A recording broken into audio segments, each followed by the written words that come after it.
Hello students, welcome to the second lecture on the lecture series on ratio and proportions. Okay, so in the previous lecture we learned some concepts and types of problem on ratio and proportion. What we will be doing is in this lecture we'll review all the topics that we learned in the last lecture and we'll connect to those topics and concepts that haven't been covered and we'll connect those. Okay, so let's see. So let's remember what ratio was. So ratio was nothing but comparison between two quantities. Okay, typically written as A is to B or A to B, and it represents the relationship or relative size between the two values. Okay, so the thing that it represents the relationship between the two values and the relative size between the two values. Okay, so let's see the type of ratios. So there are 5 type of ratios. One is simple ratio, compound ratio, duplicate ratio, continued ratio, triplicate ratio. Simple ratio was nothing but a given ratio. Let's say if you have 4 balls, red balls and 6 green balls, so their ratio will be 4:6, and it will be, after simplification, what it will be becoming is 2:3. So this is called a simple ratio that can't be further simplified. Can't be further simplified. Okay, so we also saw what compound ratio was. Compound ratio was nothing but two kind of ratios multiplied together.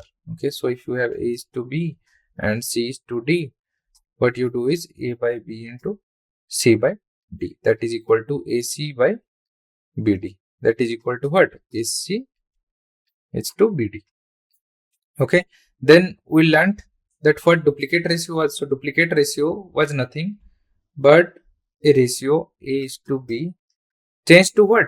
AM to BM, because A is to B can be written as what? A by B, and what we do next is we multiply with a factor that is non-zero with A and B both same. Okay, so A into M, B into M, and M comma B are not equal to 0, can't be 0, otherwise it will become undefined. So in this case, what we will say is, we will say AM by BM is actually a duplicate of A is to B. Okay, so AM is to BM is a duplicate of A is to B. Okay, so then we also saw what continued ratio was. So continued ratio was nothing if you have three quantities like A, B and C, and A is to B is actually same as B is to C. Okay, if they are connected in this way, then we say that their ratio is continued ratio. So A is to B is equal to, if B is to C ho gaya, if A is to B is equal to B is to C, then what we say is, we say it is continued ratio. Okay, so then we saw that what is triplicate ratio. So triplicate ratio was nothing but if you have A by B, then how to convert it to a triplicate ratio? You keep the numerator and denominator.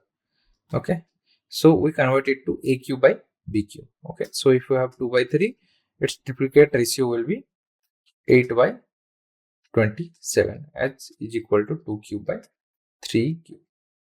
So let's see what proportion was. So proportion was actually the mathematical statement that established equality between two ratios. So if you have given A is to B and C is to D and you establish an equality between them, then we say that they are proportionate, or A is to B is proportional to C is to D.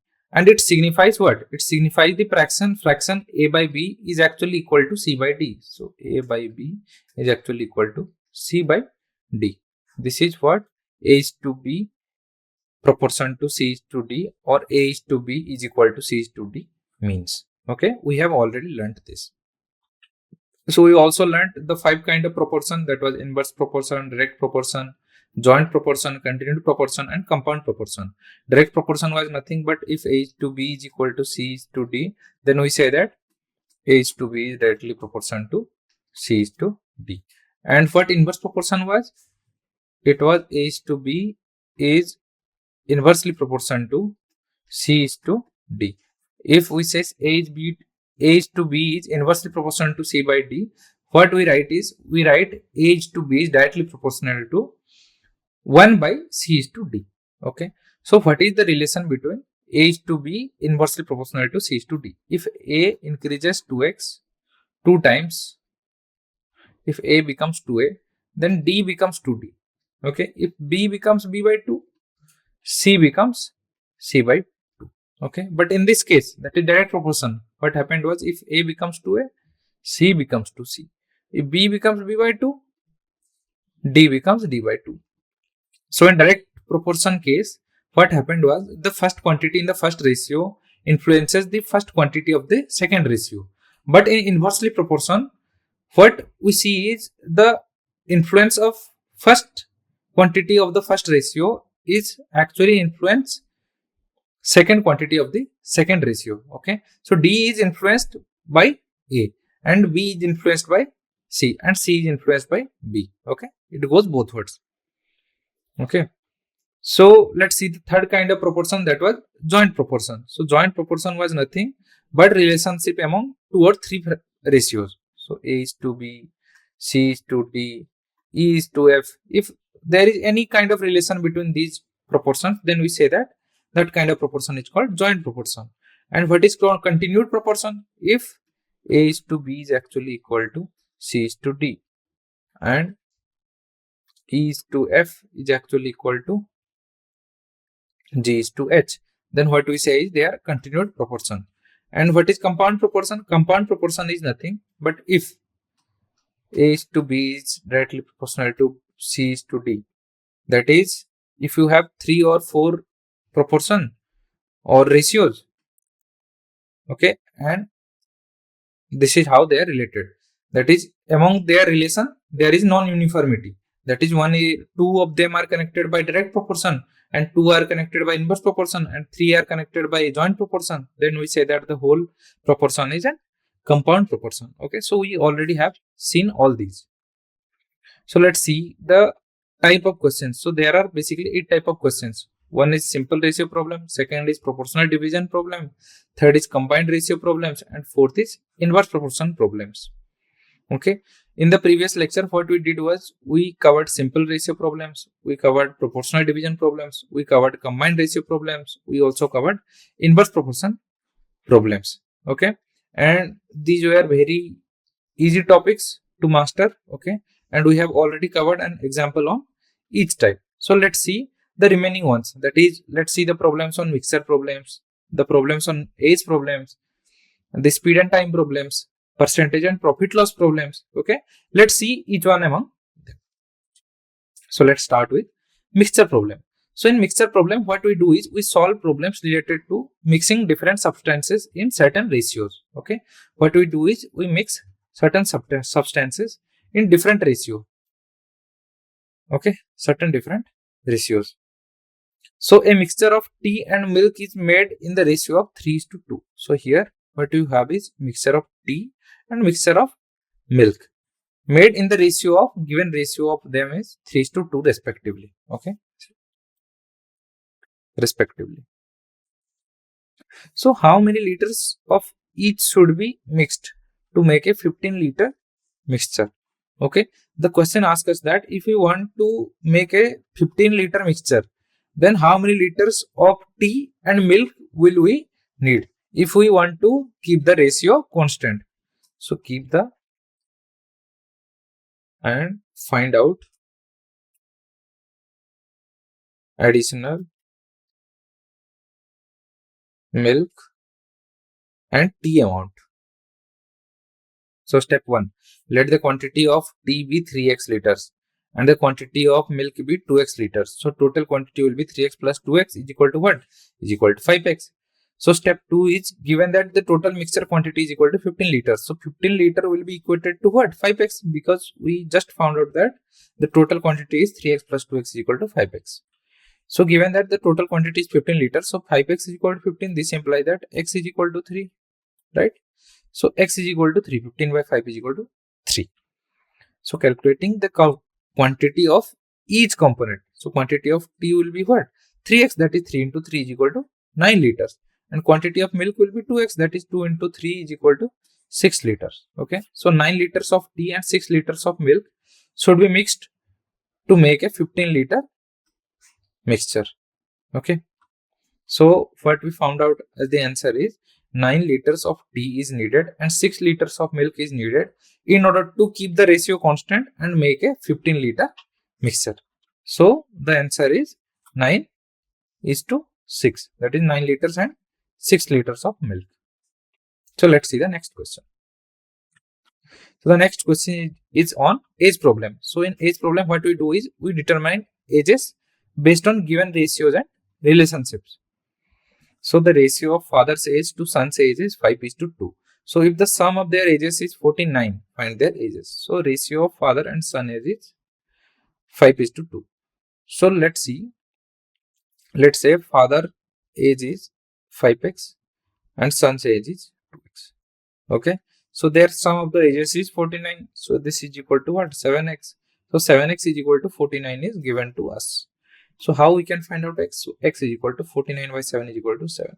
So father's age is equal to 5x, that is equal to 7 into 5 is equal to 35. And son's age is equal to what? 2x is equal to 7 into 2, that is equal to 14. So 14 is the answer and 32 is the answer. Okay. So let's see. Let the son's age be 2x years, father's age be 5x years. So given that the sum of their ages is 49, that is 2x plus 5x is equal to 49. Solve for x. So 7x becomes 49. So x becomes 49 by 7 is equal to 7. So calculating their ages, what we are left with that is 2x is equal to 2 into 7 is equal to 14 years is the son's age. And father's age is 5x is equal to 5 into 7 is equal to 35 years. That is the father's age. So the son is 14-year-old and the father is 35-year-old. So this is the final answer. So let's see the 7th type of question, that is based on speed time problems. So solve the problems related to speed, time, distance using ratios. Okay, we already know the formula, okay, of speed formula, that is speed is equal to distance by time. Okay, and speed is equal to distance by time and what? Velocity is equal to displacement by time. Okay, these two formula are very important and they will be used in various parts. Okay, these are very important and this kind of formula will be used in various parts in solving problems. Okay, there will be numerous problems based on these formulas. So let's see a problem on it. So a train covers a distance in 120 minutes at a speed of 120 km per hour. Okay, so how long will it take to cover the same distance at a speed of 150 km per hour? Okay, so basically train covers, so train speed is volt is equal to 120 kmph, kilometers per hour, and it covers a distance of 120. It covers a distance in 120 minutes. So in 120 minutes, it will cover what? It will cover 120 into 2, that is equal to 240 kilometers, right? So it asks us that how long will it take to cover the same distance at a speed of 150 kilometers. So we have got the distance and we want to calculate. We have speed and we need to evaluate what? Time. So speed is equal to what? Speed is equal to distance by time. This implies that speed is given to us as 150 km per hour and distance is 240 kilometers and we need to evaluate t. So this implies that t is equal to 240 by 150. So 0, 0 cancels out and this will become what? This is 24. So this will become 8 by 5. So 8 by 5 hour. So let the distance be d kilometers. So time taken in 120 km per hour is equal to 2 hours. Okay. So calculate the new distance taken is equal to new time is equal to distance by speed. So d kilometer by 150 km per hour. So the new time taken to cover the same distance at speed of 150 km per hour can be expressed as d by 150 hours. Okay, so D is equal to 120 into 2 implies new time 120 into 2 by 50, that is 1.6 hours. Okay, so 1.6 hours is the correct answer. So let's see the type of questions. So 8, the percentage and profit loss problems. So the problem is, if the cost price of an item is 500 and the selling price is 600, then find the profit percentage. Okay, if cost price of an item is 500 and selling price is 600, then find the profit percentage. So if the cost price of an item is 500 and the selling price is 600, then calculating the profit. So calculating the profit is how done. So first what we do is we subtract cost price from selling price. So the selling price is 600 in this case and the cost price is 500. So 600 minus 500 is equal to what? 100. So let's see how much in percentage is 100 of 500. Okay, so 100 by 500 is profit percentage is equal to 100 by 500 into 100. That will be equal to 20, because 100 by 500 into 100, right? So 500 into 100 is equal to what? This is equal to 1 by 5. So this is 5 and this will be 20. So this will be equal to 20%. Okay. So this is equal to 20%. So the profit percent will be nothing but 20%. So let's see the next problem. So an item is bought for 800 rupees. Okay. So item is bought for 800 rupees and sold for 1000 rupees. Sold for 1000 rupees. So calculate the profit percentage. So in order to calculate the profit percentage, what you need to do is you need to calculate the profit first. So how much is the profit? Profit is selling price minus cost price. So selling price in this case is 1000 rupees. Okay, this is the SP and this is the CP. That is cost price. So 1000 minus 800. How much is it? It is 200 rupees. So the profit percentage is 200 rupees. Okay. So the profit is 200 rupees. We want to calculate the profit percentage. So let's see the step 2. That is calculate the profit percentage. So profit percentage is equal to what? Profit by cost price. So profit we just evaluated 200 and cost price we all know that it is 800. So how much will be? It will be 1 by 4. So 1 by 4 into 100 is equal to what? 25. So 25% is the profit percentage. So basically if an item is bought for 800 and sold for 1000, then their profit percentage will be 25%. So let's see the next problem. So in the next problem what we have is, we have a shirt that is bought for 750 rupees and sold for 900 rupees. So after giving a discount of 10%, find the profit percent. So shirt is bought for 750 and sold for 900. So this is cost price, CP. This is selling price, that is SP. Okay. So after giving a discount of 10%, find the profit percentage. So discount is given on selling price. Okay. So 10% of 900 is equal to what? 90, because this is equal to 900 into 10 by 100. That is indeed 100. Sorry, 900 by 10 is equal to 90. Okay, 90 is the correct answer. So 900 minus 90 will give us the price after what? Discount. So we want to calculate that. So now the new selling price becomes what? New selling price is 810, because 900 minus 90 is equal to what? 810.